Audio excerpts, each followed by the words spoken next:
Exactly how it looked. We got off to a slow start, and anytime you do that against a team that's that talented, you're asking for trouble. So guys played hard right till the very end. Very proud of that part. The sideline energy was good the whole way. We just, we're step slow. With reactions in the back end in coverage, up front at times, in the box and so on. And they're just too good for that. I give them a lot of credit. It wasn't that, our guys had big eyes or weren't ready for the moment. They are good, and they beat us. And, we're man enough as a staff and as players to tip your cap when that happens and move on. I don't know that there's anybody that we should beat, but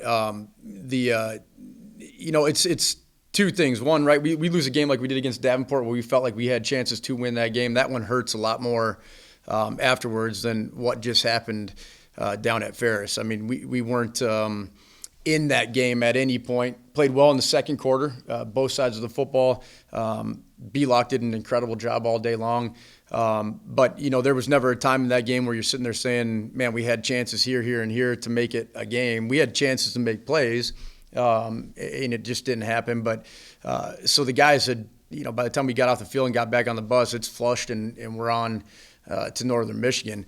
Our guys don't need any extra motivation when it's Northern week. That is a priority here at this university for going as long as I can remember being a part of it.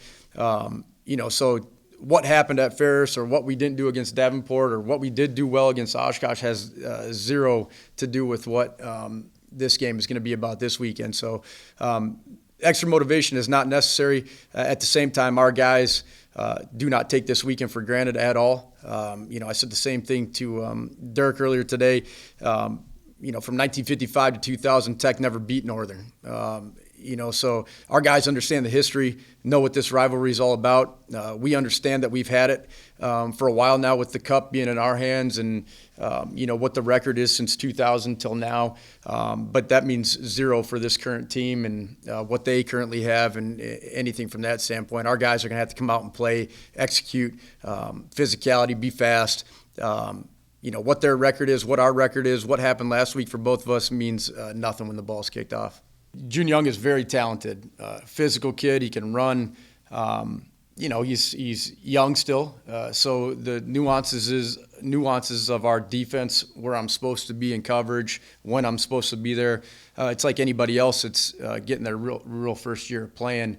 There's some things that we got to get cleaned up from that standpoint. But love the way he plays. He loves football. Loves being in the weight room, would love nothing more than to run through somebody rather than, get a pick. I think he's that kind of guy. But very athletic, one of our best athletes we have, and expect big things from him the rest of this year and obviously the next 2 years as well. Yeah, it's that I think is part of what makes them tough to defend is that people don't think they're going to throw the ball.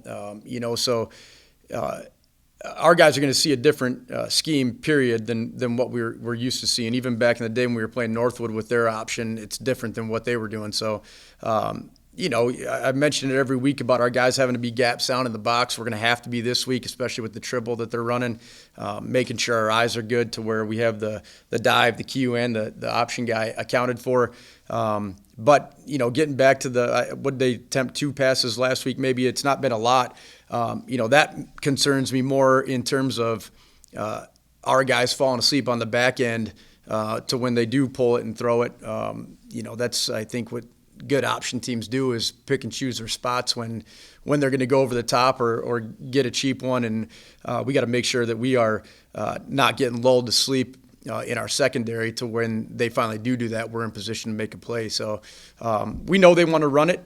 Obviously going to what they did in the offseason, what they're trying to do up front with their run game, it's not a surprise. We've got, 6 or 7 games of them on film, and it's the same thing, what they're trying to do every week. So, we could be sound in that so that they're not, last week we tried to nickel and dime Ferris to keep the football in our hands, take the clock off.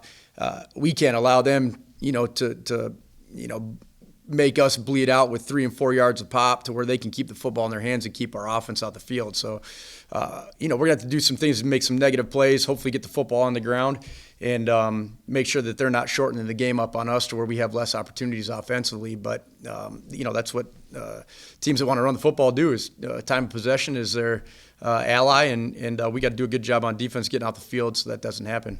You know what? No. I think that's for, our fans, anybody that follows Michigan Tech football, our alums, the streak, if you will, is something that they get excited about, and rightfully so. But our guys in our locker room, that is not, we don't talk about it. In order to make the streak continue, this current team has to win this current game.